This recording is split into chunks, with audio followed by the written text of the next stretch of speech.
Hello, hello, hello! How's everybody doing? This is Jesse here. Truth Be Told. That's the name of my channel.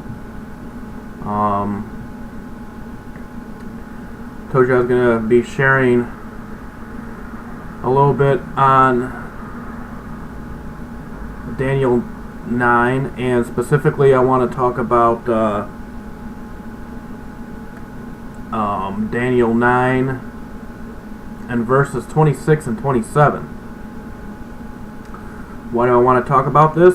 Because these two verses, I believe, is a very, very potent verse that so many believers out there, so many Christians,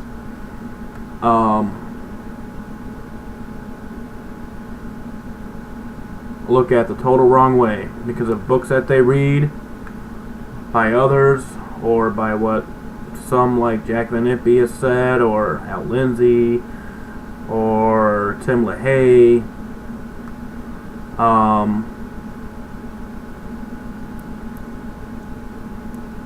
And a lot of people base their theories off of these ideas that these ministers put out there. And the idea is a specific sign that a lot of you guys out there are waiting for to start this 7-year tribulation. Now let me go ahead and say this out front, and right now, as blatant as possible. I do not believe there is going to be a 7-year peace treaty with Israel that is going to signify the 7-year tribulation.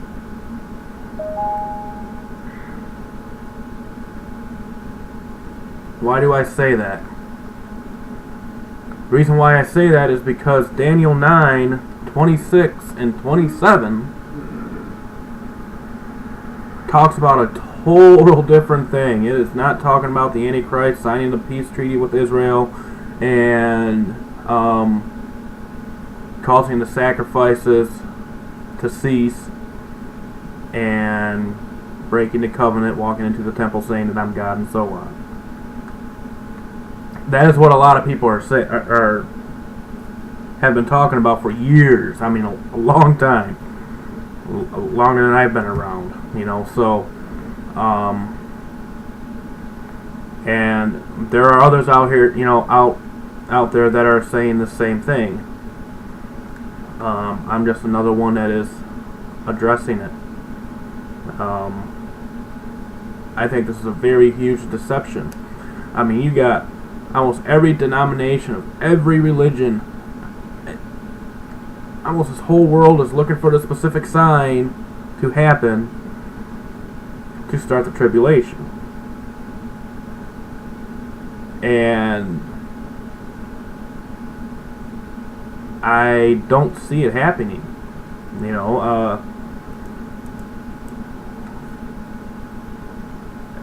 And it's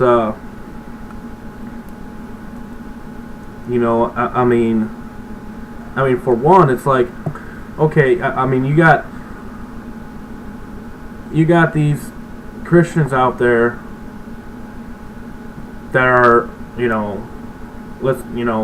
that are looking for a rapture, and you got those that aren't looking for a rapture, and you got the ones that are looking for a rapture saying, well, we won't be around when this 7-year peace treaty happens, and then you got the ones that don't believe in a rapture that say, yeah, we'll be here, and we'll see the 7-year peace treaty being signed, and, well, that means, and I guess, we got like 7 more years to party it up. It's not the case. It's not the case.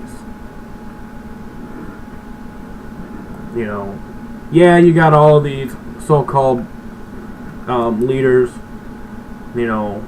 signing this agreement and signing that agreement. They've come and gone, and went out the window. So. But I am going to explain now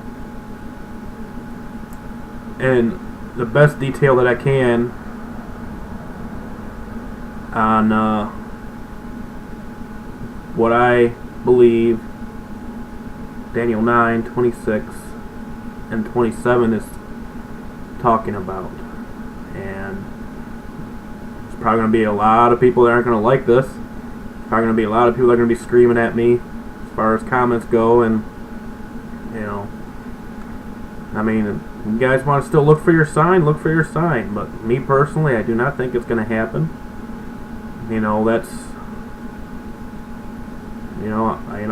I hate this. I'm sorry to say that, but I believe Daniel 9:26 and Daniel 9:27 says a total opposite thing from what most believe.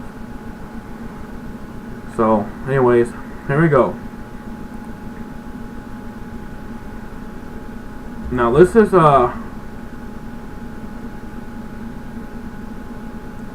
after the 69 weeks that Daniel 9:26 and 27 are talking about here. And this is the week of 7 days, or in prophetic sense, 7 years that people are saying is going to take place way in the future. So, but you got to really read this carefully. And I'm appalled that a lot of people, I'm astonished that a lot of people get this mixed up. So anyways, here we go.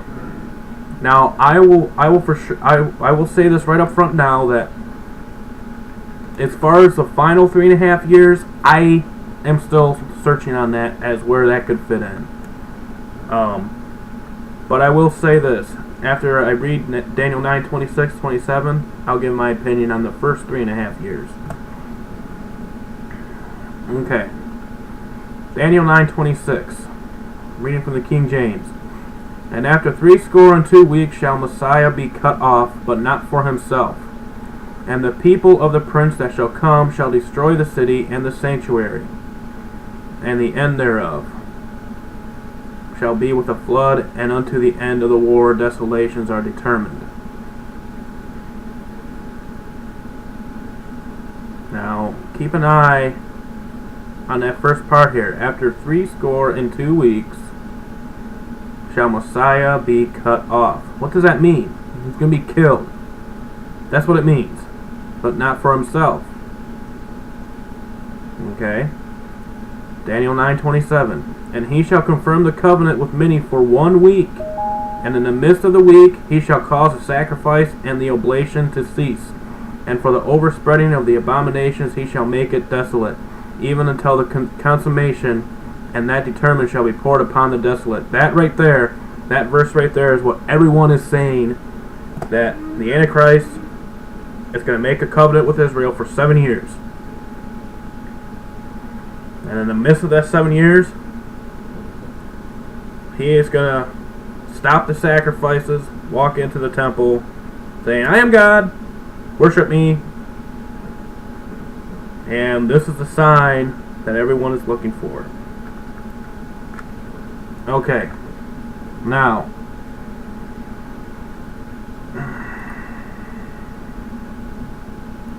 this is probably going to be a two-part of this video, so I will concentrate on this first part. But okay, you look at 9:27. He shall confirm the covenant with many for 1 week.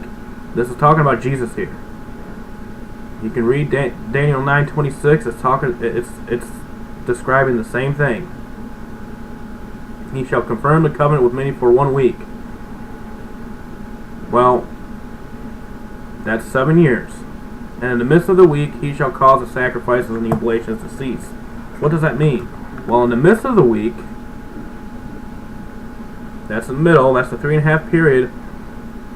Jesus' ministry was 3.5 years long. Okay? 3.5 years long. So there goes half of the 7 years right there. He was cut off, but not for himself.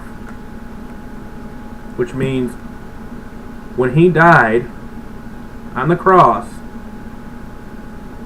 in the middle of that week, the middle of the 7-year period, he caused the sacrifices and the oblations to cease, which means that after he died, after he spread his arms up and died on the cross, he became the sacrifice. He was our sacrifice. That means all the sacrifices that took place after that were considered an abomination. You understand that? So, right there, that takes away half of that 7 years. Alright? What did Jesus say at the Last Supper? He basically said to the disciples that I make a new covenant with you. He is the sacrifice. He was the sacrifice. When he died on that cross, he became our perfect sacrifice. So how can you put Daniel 9:27 way into the future, the whole 7 years, and consider that a 7-year tribulation? Now maybe the final 3.5 years is for the future. I'm not sure on that. Maybe that is how long the Great Tribulation is going to last, 3.5 years. But I don't think it's going to be 7. And I don't think there's going to be a peace treaty. Now let's go to Galatians 3. And I'm going to read verse 17. And this I say, that the covenant that was confirmed before of God in Christ, the law, which is 430 years after, cannot disannul. Okay, that should make the promise of none effect. That right there is basically saying that the old covenant was fulfilled by Christ dying on the cross. And disannul, you look at disannul,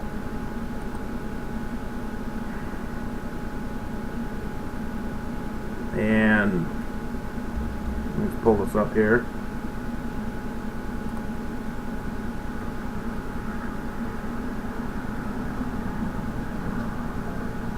To render void, deprive of force and authority, make of none effect. That means it's not binding anymore. This covenant was disannulled. It was void. Jesus made a new covenant. He became our sacrifice. And that is what happened in that is what Daniel 9:27 is talking about. Now again, I still have a whole bunch of questions I need to ask about the final 3.5 years of this. Is that a separate part that takes place in the future? Or did that also have a continuation of the 7 years in Jesus' time?